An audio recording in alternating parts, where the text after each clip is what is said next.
Hello, everybody. David Shuster here. A key economic indicator in the United States, a proverbial canary in the coal mine, is now in major trouble. Las Vegas, Nevada, tourist mecca and one of America's greatest spectacles, is facing a visitor evaporation. Las Vegas welcomed 400,000 fewer visitors this past June compared to the same time last year. That's an 11% drop, the first double-digit decline since 2021. And it's not just tourists. Convention traffic, a major moneymaker here, is also down. Those big conferences and expos bring in high-spending visitors. But the visitors are staying away by double digits. And those who are coming to Sin City, by their own account, are spending less. We've been trying to do everything we can to have fun, but do it with the smallest, playing with the smallest amount of money. According to multiple reports, hotel occupancy in Las Vegas year over year is down 15%. Revenue per room is down 28%. Gaming receipts have crashed, and service workers on the Strip, including the waitresses and bartenders, they say their income has dropped by half. And it's not just American tourists who are drying up. Canadians usually comprise the largest block of international visitors to Las Vegas. Data shows that year-over-year Canadian tourists have dropped by 55%. Analysts blame Donald Trump's trade wars and tariff tantrums. And with Canada, Trump just erupted again. The White House slapping Canada with a 35% tariff. Goods under the United States-Mexico-Canada agreement won't be affected by this, but other sectors like lumber and the auto industry, they will feel the impact. Look, we like Canada. I love Canada. I have so many friends in Canada, but they've been very poorly led. They've been very, very poorly led, and all we want is fairness for our country. Canada's Prime Minister responded on social media saying, in part, Canadians will be our own best customer, creating more well-paying careers at home as we strengthen and diversify our trading partnerships throughout the world. Indeed, while Canadian tourism to the United States is way down, Canadian tourism to other countries has gone up. Donald Trump just announced tariffs on other U.S. trading partners as well.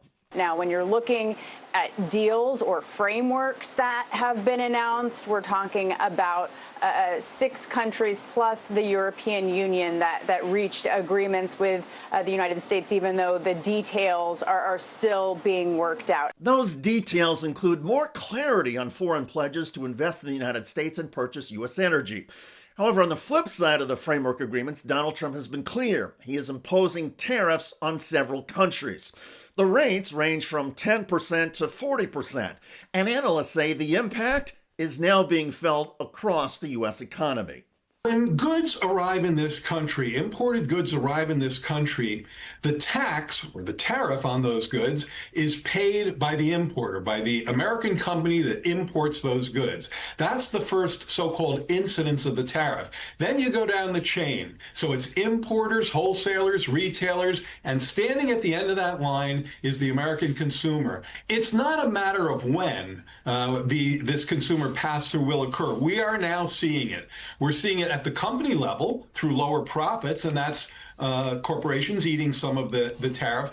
But that can only go on for so long. They can only let their profit margins get squeezed for so long. They're already working through their buffers on their inventories where they front-loaded to try to avoid the tariffs. We are now unequivocally seeing tariffs pass through to consumer prices. We're seeing it in furniture, toys, we're seeing it in apparel, we're seeing it in electronics, and we're just going to see more of that as time goes forward. In the meantime, the cracks in the U.S. economy are getting more severe.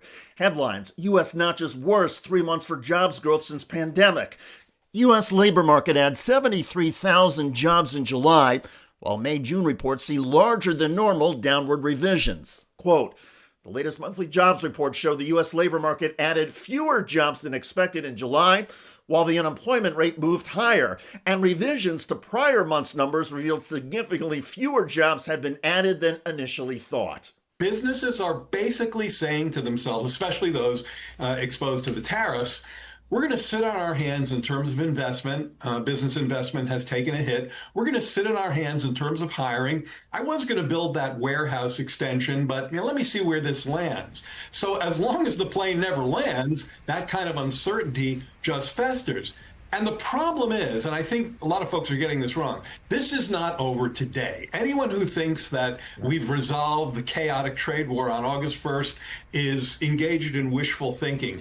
There's lots more negotiation that's going to go on, especially when Donald Trump realizes that many of these side deals he thinks he's made with the EU and with Japan to buy hundreds of billions of dollars worth of American energy or invest, those are extremely flimsy. And the trading partners on the other side, they don't see it the same way he does. And I think when that reaches him, he's going to start renegotiating. Even if you want to put aside trade war uncertainties and double-digit drops in U.S. tourism, another major sign of the U.S. economy is also headed in the wrong direction. Probably the best overall measure of how the economy is doing is GDP growth, and that was trending north of 2%. Now it's around 1% for the first half of the year. In other words, the United States is now in the midst of an economic slowdown, or Trump slump. Donald Trump's trade war, billed by Republicans as a grand economic strategy, has shattered the U.S. tourism business in Las Vegas and beyond. An economic malaise has taken hold across America, and it's been made worse by incoherent trade policies and declining consumer confidence. In the tourism industry, workers and small businesses are already paying the price with lost wages and canceled incomes.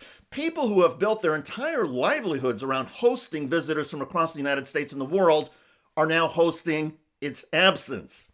What's happening in Las Vegas is not staying in Las Vegas. Donald Trump's bombast and policy ignorance are hurting America and driving up anxieties and despair. By the way, the lone liberal on Fox News, Jessica Tarlov, just blasted her conservative co-hosts over Donald Trump's tariff travesty. And you also see headlines like Walmart raising prices up to 51%. They're doing that because they're not going to eat the tariff. They're going to pass it on to you. And that was the lone liberal on Fox News, Jessica Tarlov, ripping conservative co-host Jesse Waters. 15% thing is great because it's small enough where the importers here will eat the tariff and not pass on the price hike, but it's big enough, because that's what they're already doing, but it's big enough to make U.S. industry more competitive. Every trade war that we are engaging in, Donald Trump brought that one up himself, except for China.